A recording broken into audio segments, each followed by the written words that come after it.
विमल बहुत परेशान था। उसे समझ में नहीं आ रहा था कि वो इस परिस्थिति से कैसे निपटे। वो अपनी माँ को बहुत चाहता था, किंतु उसकी पत्नी और बच्चे उसकी माँ से बहुत दूर भागते थे, क्योंकि उसकी माँ की एक आंख नहीं थी, साथ ही उसकी कमर भी 90 अंश पर झुकी थी। वैसे वह अपना काम सब खुद कर लेती है, किंतु फिर भी वो उसकी पत्नी और बच्चों के लिए हमेशा खटकती है। दादी, आप ऊपर के कमरे में जाओ, मेरे दोस्त आ रहे हैं, विमल के बेटे अखिल ने बड़े बेरुखी से कहा। पर बेटा, मैं तो यहाँ बहुत दूर बैठी हूँ, विमल की माँ ने बहुत प्यार से कहा। नहीं, आप उनके सामने मत रहो, वो मुझे चिढ़ाते हैं, अखिल ने जोर से डांटते हुए कहा। क्या हुआ अखिल, क्यों चिल्ला रहे हो? विमल की पत्नी कामनी ने किचन से ही आवाज लगाई। देखो नमा, ये दादी यहीं ड्राइंग रूम में बैठी हैं और मेरे दोस्त आ रहे हैं, अखिल ने शिकायत भरे लहजे में कहा। माँ जी, आप ऊपर चली जाओ, क्यों हम लोगों को लजवाती हो? कामनी ने बेटे का पक्ष लेते हुए कहा। बेचारी सरस्वती चुपचाप उठकर जीने के सहारे ऊपर जाने लगी। कमर झुकी होने के कारण उन्हें ऊपर चढ़ने में बहुत परेशानी हो रही थी, किंतु वो पूरी ताकत से ऊपर के एक अकेले कोने वाले कमरे में जाकर बैठ गईं। विमल बाजू के कमरे से सब सुन रहा था।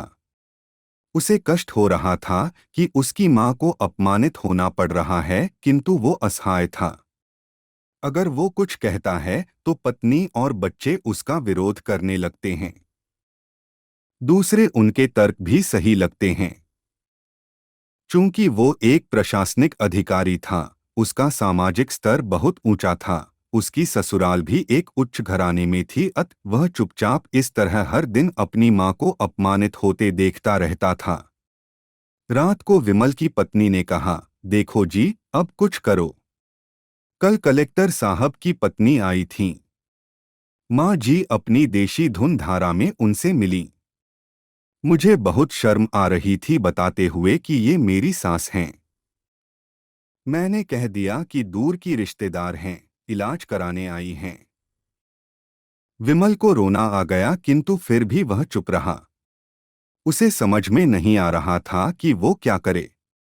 अपने बेटे की मन स्थिति को सरस्वती अच्छी तरह से जानती थीं और बेटे को कोई कष्ट न हो इसलिए वो हर बात को चुपचाप सह लेती थीं।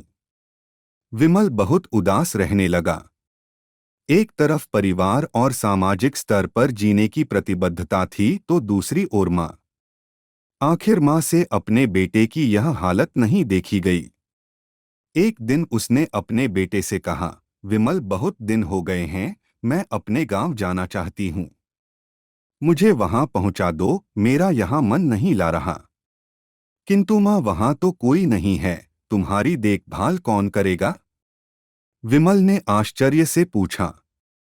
अरे, सब गांव वाले तो हैं और वो तुम्हारे मामा जी तो उसी गांव में रहते हैं, और फिर हम सारी व्यवस्थाएं कर आएंगे न। कामनी को तो जैसे मन की मुराद मिल गई हो।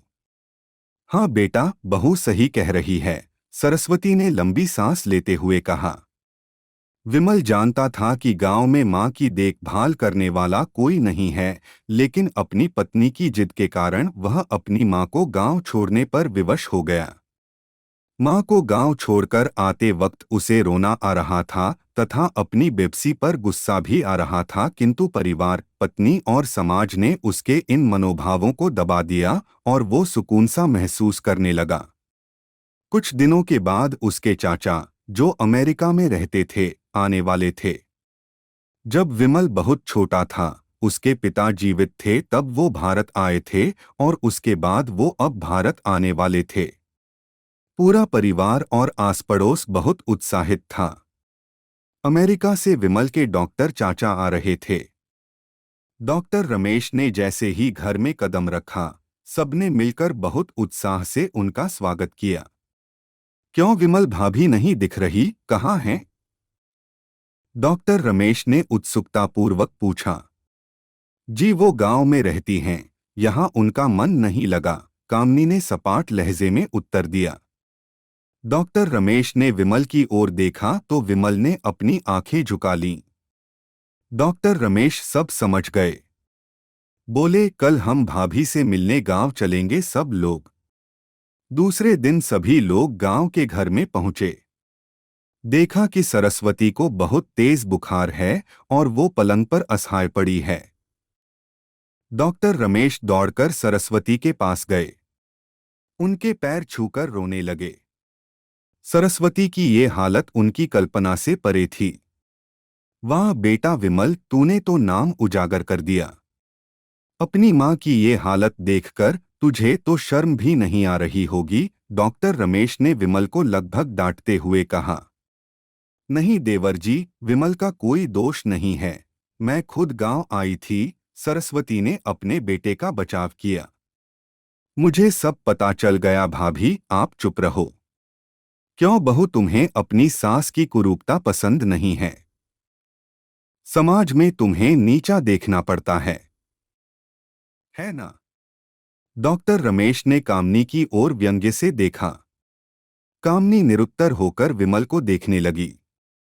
आज तुम जिस सामाजिक स्तर पर हो वो इन्हीं के संघर्षों की देन है। और बेटा विमल, तुम्हें शायद मालूम न हो कि बचपन में जब तुम 1 साल के थे तब छत से नीचे गिरने के कारण तुम्हारी एक आंख फूट गई थी और तुम्हारी रीढ़ की हड्डी में भी समस्या थी। तब तुम्हारी इस कुरूप माँ ने अपनी एक आंख और अपना बोन मेरो तुम्हें देकर इतना सुंदर स्वरूप दिया था। कामनी बेटा, इतने सालों तक संघर्ष करके बेटे को प्रशासनिक अधिकारी बनाने वाली इस संघर्षशील औरत की तुम लोगों ने यह दशा कर दी। तुम्हें ईश्वर कभी माफ नहीं करेगा। डॉक्टर रमेश की आंखों से अश्रु जलधारा बह रही थी। अब भाभी, आप मेरे साथ अमेरिका जाएंगी। यहाँ इन स्वार्थी लोगों के बीच नहीं रहेंगी। डॉक्टर रमेश ने सरस्वती से कहा। विमल को तो काटो तो खून नहीं था। डॉक्टर रमेश जो उसके चाचा थे, उन्होंने जो राज बताया उसके बाद तो विमल को यही लग रहा था कि उससे ज्यादा पापी इंसान इस दुनिया में कोई और है ही नहीं। वह दौड़ता गया और मां सरस्वती के कदमों से लिपट गया। मां, मेरा अपराध अक्षमय है। मैं जानबूझकर चुप्पी साधे रहा, आपका अपमान करवाता रहा।